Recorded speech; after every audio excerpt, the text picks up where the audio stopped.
Good evening, my PLP family. How are you feeling out there? You ready?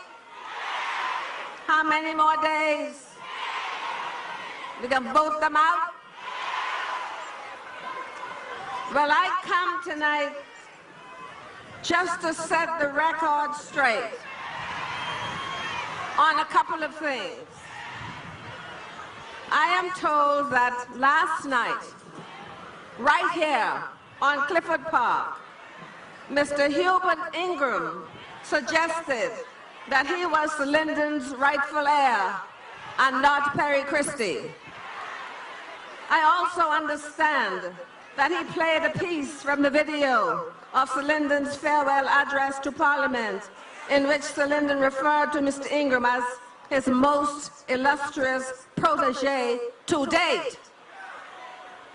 Well, what I want to know, Mr. Ingram, and I want you to look at me when I'm talking to you, and I want you to put your cap on straight. What I want to know is, Mr. Ingram, is this. If my late husband, the father of our nation, made you his heir, why did you then turn around and treat him so badly?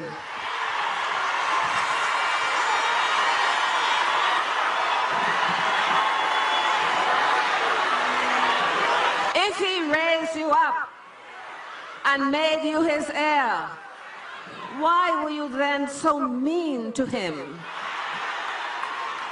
Weren't you the one who stood on this very park in 1992 after you won the election and you shouted out to the whole world, the car gone, the maid gone, the cook gone, the dog gone? Wasn't it you, Mr. Ingram? Is that how you repaid the man who you say made you his heir? My husband and I had to hitch rides in 1992 after Mr. Ingram came to power. When the new Parliament met, we got to the House of Assembly in a car that Dr. Franklin Walkane kindly loaned to us. I will never forget, and I know that Sir Lyndon never forgot, how mean Mr. Ingram was to us back then when we were at our lowest point. It was so cruel, so unnecessary. Mr. Ingram had already won, so why was it necessary to be so ungracious and so unkind? Sir Lyndon was very deeply hurt by that. He really couldn't understand, and neither could I. You see, it was Sir Lyndon who discovered Hubert Ingram. It was Sir Lyndon who made Hubert Ingram somebody. Sir Lyndon raised up Hubert when nobody knew him. We went to bat for Hubert. We fought for him. It was Sir Lyndon who had to twist a lot of arms at the PLP convention to get Hubert elected as chairman of the PLP. Then he got Hubert elected as an MP. And then he got him appointed as a cabinet minister. But what was Sir Lyndon's reward? What was the reward? Well, I think you know the answer to that. But it didn't stop there. You remember how they withheld Sir Lyndon's pension?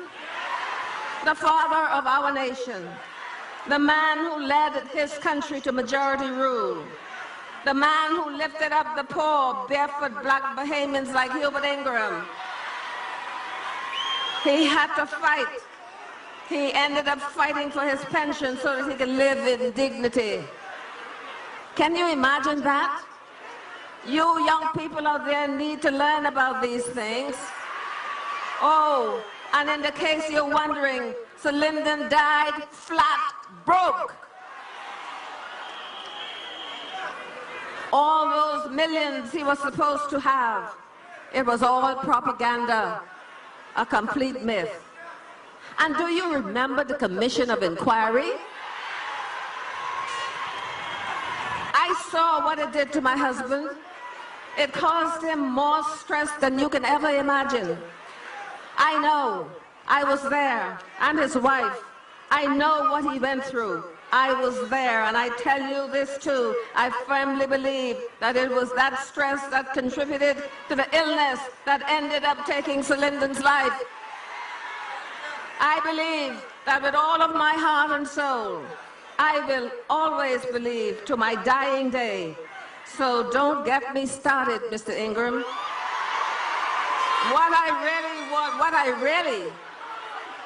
I really came here tonight to say, to tell you, is that it's completely untrue that Sir Lyndon chose Ingram to be his heir. Nothing could be further from the truth.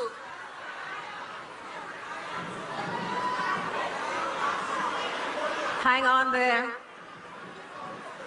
The fact of the matter is that Sir Lyndon put Hubert out of the PLP. He disowned him. He cast him off. The man Lyndon Pindling picked to be his heir was Perry Gladstone Christie. And no one else. Sir Lyndon backed Perry to be the man to lead the PLP and no one else. He never, ever anointed Hubert to carry on his work. No, no, no. The man he picked for that job was Perry Christie. And I'll tell you something else too. Perry was also Sir Cecil Wallace Whitfield's choice to be leader of the F&M, not Hubert.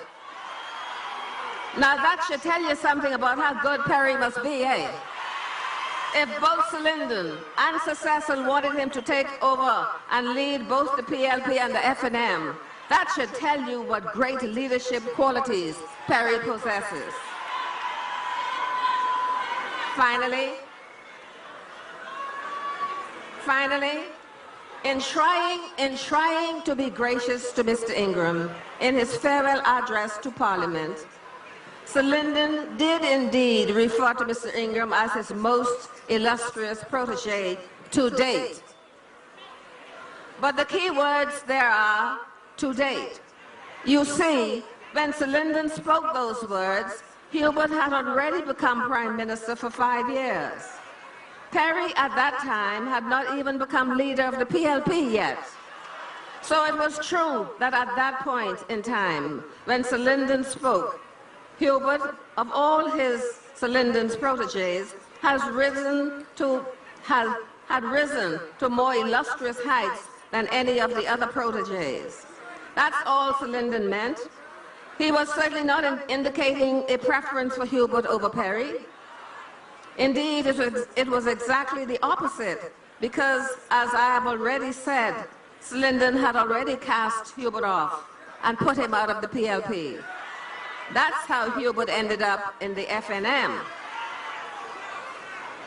The record is clear.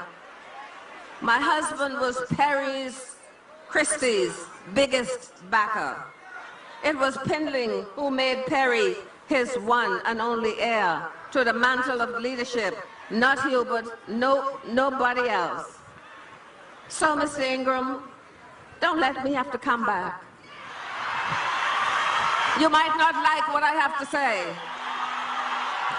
So PLPs,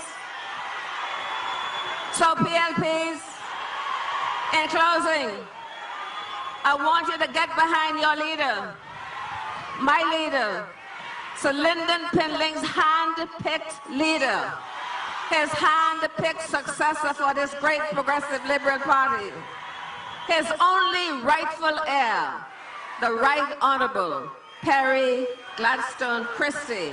For Perry is the man.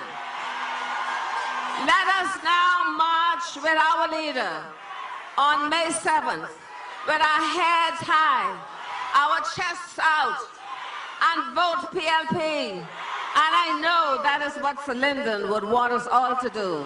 PLP! PLP! God bless you, my family.